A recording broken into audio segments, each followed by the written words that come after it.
welcome back to another EDH Deck Tech. My name is Scott and I have an exciting one for you today. So this is my Taborax Hope's Demise deck. I've been brewing and playing this one for quite some time now, and I'll go into those reasons in a sec. But it is an interesting commander. So flying to it's not really that great. I also found the second part to be a bit of flavor text where it's lifelink, and if it has more than 5 counters on it, sure, the life gain has been nice in some occasions, but it can be difficult to get 5 counters on it. So I didn't really go down a counters theme. The important part is the last part. So whenever a non-token creature you control dies, put a +1/+1. So that's how we get our counters on. If it's a cleric, you may draw a card and lose a life. Now that's the important part. We want to be playing clerics in this deck. We want to be drawing those cards. We want those clerics to be dying. And what is an important cleric in mono black, you say? Shadowborn Apostles. Yes, that's right. Big surprise. Taborax is a really great Shadowborn Apostles commander. So Shadowborn Apostles, 1 mana, 1/1. Whatever, you can play as many of them as you want. I am playing 32, and for a black you can sacrifice 6 of them and get a demon. Great thing about this one, it is at instant speed, so you can do that in response to things, one-sided board wipe or whatever, or at someone's end step, so that your demon can be there and then on your turn it can swing out. So really great, really versatile. You kind of end up playing a bit of a demon toolbox, but essentially it is about getting those demons out and having the sacrifice. The interesting thing about a Taborax version is that, as opposed to a black-white version, being Athreos is a popular one, we don't have the same reach that Athreos has, as well as the bounce ability, getting them back into our hands. So we have to kind of lean into what is black good at, and black is good at things being in its graveyard. Either getting those back from the graveyard, or as you might see, I might want to keep those things in the graveyard, as I'll show a bit later. So really, I am playing a large number, 32. 32 is a great amount for another card. So there's lots of those niche synergies that you can build in the deck, but I'll go through. So yes, 32. Now I have, as you see, got proxies here. I have been playing this deck for quite a while, and because I've been wanting to play Shadowborn Apostles and they were just too expensive to buy. But with Double Masters, I got super excited because, the price will go down. Anyway, price did not go down a lot. Nobody opens Double Masters, so it's quite difficult to get Shadowborn Apostles. I could buy 5 here, 5 there, end up paying $150 just for some Shadowborn Apostles. So I ended up keeping my proxies as is. So yeah, so I have 32, quite a lot. More. Yeah, it just keeps going. Okay, so a lot, 32. Now, with Shadowborn Apostles, of course, you want a bit of a demon suite going on. So it can be quite toolboxy because we can get our demons whenever we want. So I do want to play some powerful demons. These ones I just find as generically powerful, good in a lot of situations. So Villas, Broker of Blood, lose life, drawing cards, fantastic. Can serve a bit of as removal, giving -1 to creatures, but it's really there for that card draw. Archfiend of Despair. If you have watched any of my videos, you know I am a massive fan of Wound Reflection. Such a fun card. So essentially Wound Reflection on a stick, with the added bonus of your opponents can't gain life, so they're really not going to get out of that tight bend, and it's really going to add pressure to the game. I do love this demon a lot. Razaketh, the Foul Blood, probably the best demon. Has trample, which is nice. 8/8. You can pay 2 life and sacrifice another creature and essentially tutor. Now, of course, if you've sacrificed 6 apostles and then bring this out and not have a board, it's not as good. So, you know, you still need to make sure that you have some of that sack fodder, but still a fantastic card. And then Lord of the Void, just big beater, and you're going to be able to cast a creature out of someone's library. So fantastic. So just generic, these are kind of like the big dragon threats. These are the things that you're going to use to distract your opponents from the real threats. So we'll go through a bit of a recursion. So our apostles will be going to the graveyard. Unlike an Athreos deck, they will not be coming back to our hand, so we need to kind of work with that graveyard. So Echoing Returns, really not a great card in Commander, except for a deck like this, where we can return all those creatures with the same name. So we've sacrificed 6 apostles, we then return those 6 apostles for 1 mana, so really, really nice. Living Death, just a great one of, we've put our apostles in the graveyard, we've then sacrificed everything off the board and brought everything back. So really, really nice for that. And then Patriarch Spinning, another nice one where we will choose Cleric. There are some other Clerics in the deck that can also be picked up, so that's quite nice. But really it's about getting as many Shadow Apostles back out. Okay, so win conditions, or other win conditions, I guess. Your demons will be a win condition unto itself, but I've always wanted to build around Mortal Kombat.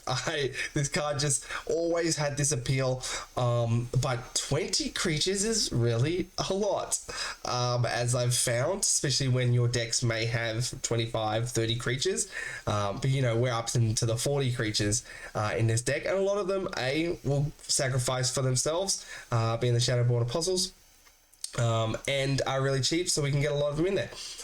So really, really nice. Of course, you have to wait until the beginning of your upkeep, so it does have to go around the table, but it's just such a fun card. And then Liliard's Contract is the other alternative. It draws, which is nice to kind of fill our hand, but it does serve as the, hey, if I get 4 demons, it's going to be a problem. So you can really play two strategies here, where you can go for the demons, or you can go for the Shadowborn Apostles in your graveyard and be happy with both, and both work quite synergistic with each other. So it's really, really nice. Your opponents can be quite distracted with what they think might be the threat, but you're just going to come out with something else. So really, really fun. Okay, some draw. Now, the interesting thing with this deck and with deck building for Shadowborn Apostles is those categories, you know, your veggies, as EDH Rec likes to call it, your draw, your ramp, your removal is really limited. You know, you just can't pack a lot of that in here, because you're really going for your Shadowborn Apostles, especially when that takes up 32 slots in your decks plus lands. You really have, you know, 25 or so slots for demons, drawing, removal, ramp. So yeah, there is some sacrifices. So fortunately with Taborax, it will draw because we've got our clerics dying. But Skull Clamp, one of the best cards in the deck.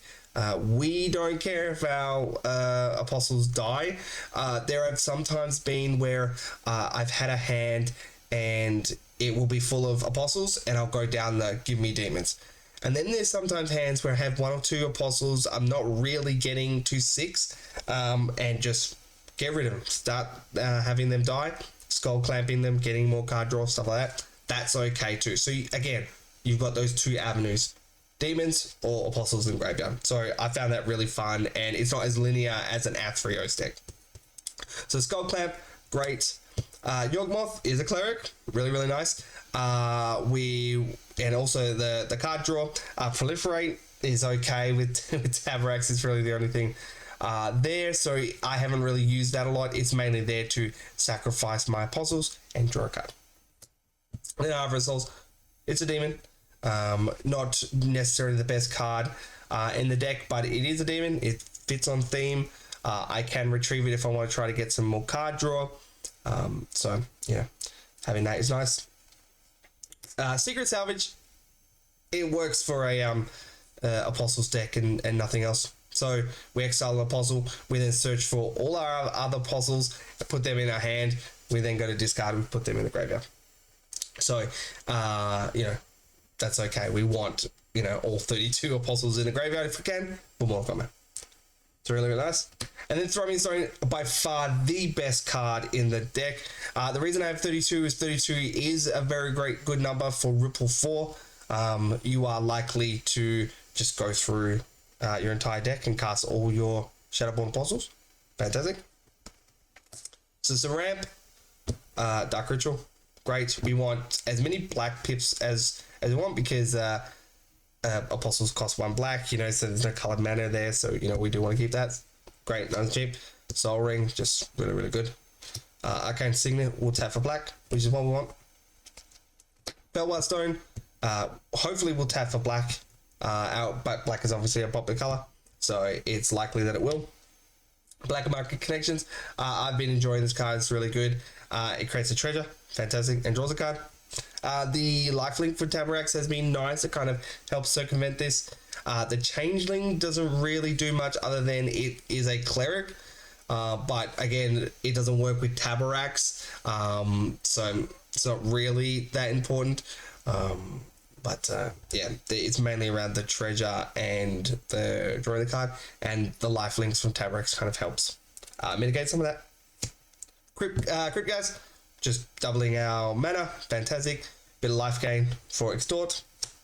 Pitiless Plunderer creates treasures. We have a lot of Apostles dying, so really, really nice. We're going to get a lot of those triggers. And then Crick, Son of Yawgmoth. You know, Crick might be too powerful for your kind of meta, but, you know, it's going to make the Apostles 2 life to cast, which is, you know, fantastic. You're going to be able to smash out a few of them, but, you know, you could put this as some other ramp spell if you need.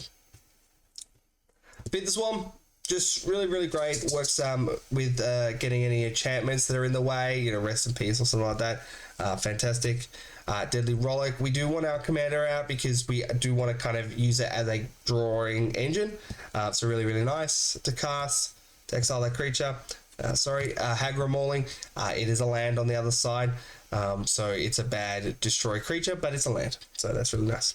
Snuff Out, again, we're going to be having plenty of swamps, and we've got a bit of life to play with, so just nice and easy, nice and free. And then I've got a few demons that also serve as a removal, so a bit of that toolbox. So getting Archfiend Depravity, just kind of keep the board nice and small. And of course you can do that at the beginning of, you know, at the end of someone's second main phase to get at the beginning of their end step trigger and get them. Reaper of the Abyss, you know, your Apostles have died to get Reaper of the Abyss out, which means it's going to trigger, so, you know, it's going to help support that.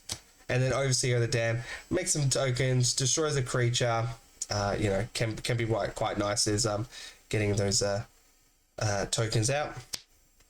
So some board wipes. Meathook Massacre is really, really nice because it kind of serves as both a board wipe, so we can put some of that mana into, but also then a bit of that Blood Artist effects where we will be gaining life and opponents losing life when our Shadowborn Apostles die. So I'm not really going down the Blood Artist kind of avenue. You could definitely fill your deck with a lot of those effects, but I just really couldn't fit them in. But Meathook Massacre is nice because it serves that dual purpose. Toxic Deluge, just great board wipe. You know, we can set whatever value you want.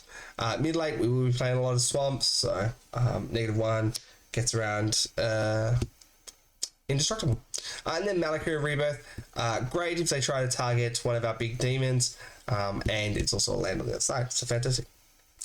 Alright, and lands. Bajuka Bog, never leave home without it, put it in all my decks. Graveyard Hate, fantastic. Cabal Coffers, playing a lot of swamps, so this will ramp up really, really nice. I mean, we're playing a lot of Shadowborn Apostles, so our average mana value is really low, but we are still playing some big 8 mana demons that sometimes you just need to cast. So it's quite nice. Cabal Stronghold, still playing a lot of basics, so this can be really, really great. And it can also filter some of those colorless sources into black. Castle Lochthwain. There are some situations where I'm just like, you know, casting a lot of Shadowborn Apostles, so this can be really, really nice and help fill our hand. Crypt of the Agademe, Crypt of Agademe, sorry. I don't usually play this. I've never really had a deck that really supports this outside maybe a zombie deck, but you know, when you have 6 Shadowborn Apostles in your graveyard, this is gonna actually, you know, make quite a bit of mana, so really, really nice. Nixo's Shrine to Nyx, you know, all those apostles are 1 devotion each, so really, really nice. Phyrexian Tower, great, another sacrifice outlet, helps get those black pips. Strip Mind, I always play a destroy target land in my deck.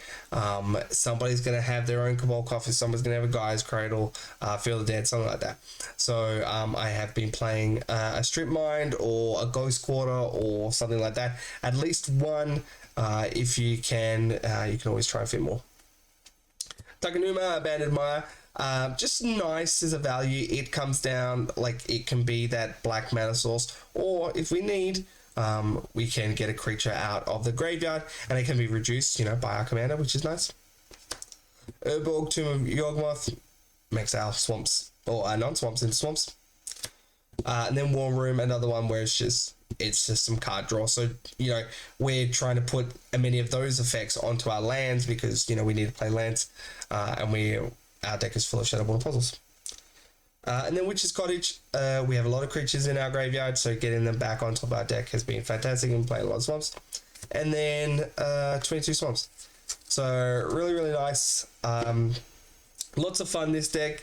Lots of different lines when it comes to our Shadowborn Apostles. Has been a lot of fun trying to manage and, you know, trying to get the luck of the draw, trying to get as many Apostles as we can, and winning by Mortal Kombat is the most satisfying thing I've ever done. So yeah, that's my Taborax deck.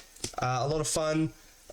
If they really need to print Shadowborn Apostles into maybe a Commander Legends 3 set, that'd be really nice. Then it might be cheap enough to pick up, but yeah, still, Double Masters doesn't help anybody. So yeah, that's my deck. I hope you enjoy, and I'll see you later.